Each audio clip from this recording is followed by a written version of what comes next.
masyadong maaga ang pasok ng mga interes na, nangibabaw. Kaya yan ang problema sa corruption, di ba? Kaya ako kumukuha ng pera, yung mga politiko kukuha ng pera, mag-iipon ng pera kasi naghahanda sa susunod na eleksyon para manatili sa pwesto nila o mapropagate ang kanilang pwesto. And that is totally against national interest. Yes. So sa ating mga kababayan, ang may kagandahan din sa pangyayaring ito. Nangyayari. Ngayon, di ba? Ngayon na i-expose, nagiging transparent. So, mapipigilan po yan. Bababa ng kaunti yan. Kasi sa tingin mo, sir, mangyayari yan? Definitely, kasi transparency because always... President Duterte asked for it. That one, not just that, because it's out in public consciousness eh. Diba? Ano ba yung confidential funds na yan, di ba? O bakit sinisisi nyo lang si Vice President Inday Sara? Bakit, sino ba ang may confidential funds? Presidente, napakalaki. Pinakamalaki ang opisina ng Presidente. Tama. Meron. So, paano mo ginagastos siya? Now, everybody has to explain, which is good for the Filipinos. Yes. I like it that way po. But then, our legislative department should now take the lead. O sige, may problema tayo dito sa ganito mga controversies. So, gawa natin ng maayos sa policies. Ano ba ang batas? Hindi line item natin. Kung sasabihin ninyo gagamitin namin yan for terrorism or to counter terrorism, hindi isulat nyo. It's an anti-terrorism fund. At dito namin gastusin. Huwag nyo nang gawing confidential fund. Anti-terrorism fund na lang. Sir, kasi we were talking about auditing and all that because President Duterte's call to the people, ako I heed to that call na I demand auditing from all government officials, especially those with kagaya nung alleged sa Office of the Speaker of the House na 1.6 billion. I have to know where that money is going.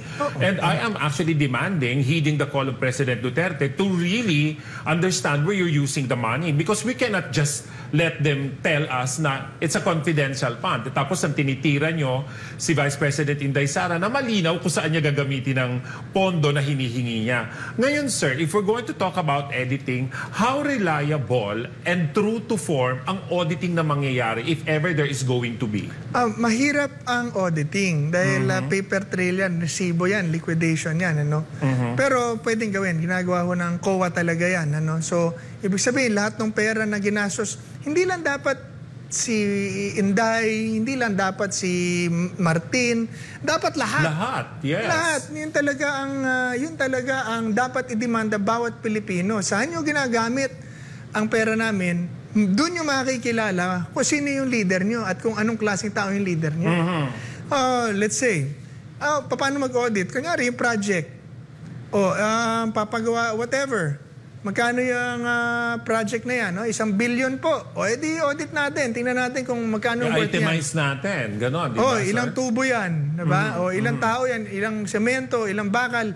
Ilan ang gumawa niyan? Ilabas nyo. Tingnan natin sa fair market, sa tindahan, magkano talaga yan. Makikita mo. Sabi mo 1 billion, 300 million pesos worth lang eh. Marami ko kaming ganyang kaso noon. Yun, sir, si Daniel Lin, isa sa mga followers natin sa 3PM, sinabi niya, pakikumusta naman kay Sir Greco yung mga kasong sinampa nila. May mga solid, may solid results daw ba na naganap doon sa mga kasong isinampa nyo nung kayo ay nasa PACC pa? It's with the ombudsman now, so wala na ho kaming hand doon sa pagka-file. Sad, but that is the limitations of our powers. During our time, we can investigate, expose, and file cases. Pero yung prosecution nun, hindi ho namin hawak. So it's with the court and ombudsman. I-expose nyo, hulihin nyo, tapos ibibigay nyo sa batas. File, yun ang proseso. Nag-imbestiga kami, di ba? Pa-file namin yung report namin, tapos mag-iimbestiga ulit ang ombudsman. Tapos mag-file ulit ang ombudsman o ang court kung saan appropriate. Either sa court, either sa sandigan, depende sa tao. So Daniel, dapat pina-follow up mo, ombudsman, tsaka yung mga regional trial courts. Ganun ba, sir? Tama. And again, it's a call for the legislative department to heed, ayos yung justice system natin na napakahaba at napakatagal. Gawing mas transparent at mas mabilis ang investigasyon, paramihin ng korte para maraming nasasampahan, maraming kumikilos. So hindi nagtatambak ang kaso. Yun po.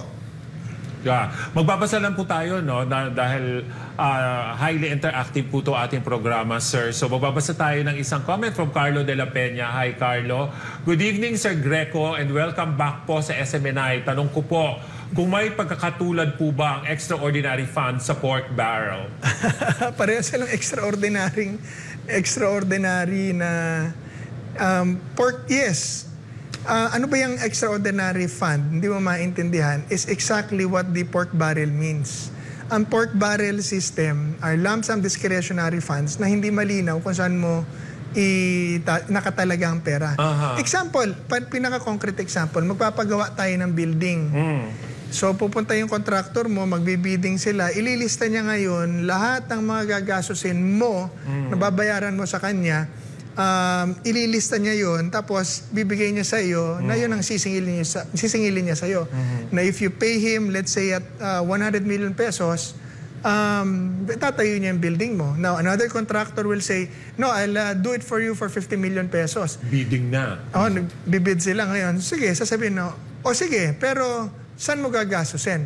Ikaw ba na magpapagawa ng building, bibigay mo na lang yung 50 million mo or 100 million mo sa tao na hindi mo alam kung saan niya gagastusin yung pera mo? Hindi. Sasabi mo, sige, ilan ang laborer mo, ilan ang bakal, ilan ang semento, gaano katagal mo gagawin, magkano ba per square meter ang ilista mo, i-itemize mo, di ba? Tapos mag-check ka ngayon. Yun po ang line item budgeting. Ang pork barrel system, ang extraordinary fund, ang confidential funds, para bang yan, sige, bigyan mo ko ng 100 million, wag mo na rin tanungin, basta confidential funds ang tawag dito, or extraordinary ang tawag dito. Ikaw ba in your right mind? Sino sa atin in his right mind na kung pera mo yun, ibibigay mo? Siyempre hindi. Hindi lalo na kung hindi mo pera, wag nilang ganun yan dahil pera ng taong bayan yan. Exactly. Precisely. And another text from Marian Rivera, Santo Tomas, Batangas. Tutol po kami sa ginagawa ni Speaker Romualdez. Ngunit paano natin mapapatunayang mali ang kanilang ginagawa sa ating Vice Presidente? Bakit tila ang hirap ngayon kumuha ng Ledger o Medical Assistance Program? Kung hindi mahirap, mas maliit ang nilalabas na pondo ngayon. Salamat po. Well, kaya... Those are two questions, di ba? Opo. Sir? Kaya tama yung sabi ni President Duterte, mag-audit. Doon mo malalaman yan. Dahil, meron palang dinownload dito 100 million. Bakit sabi niyo wala ng pera? Kanino niyo ba na ipamigay yan? So makikita ron, hindi naman pala naubos pa Pwede pang mamigay Kaya, dito mo naman pala na ipamigay na. So, kaya si President Duterte is correct in saying mag-audit tayo. Wala akong masama doon. Tama yung sinasabi ni Pangulong Duterte. Gusto natin malaman ng totoo kung saan ginastos. Gusto mong malaman ng pagkatao ng leader na nagpipresenta ng kanyang sarili sa'yo. Pa-audit mo yung perang pinagkatiwala sa kanya kung saan ginastos.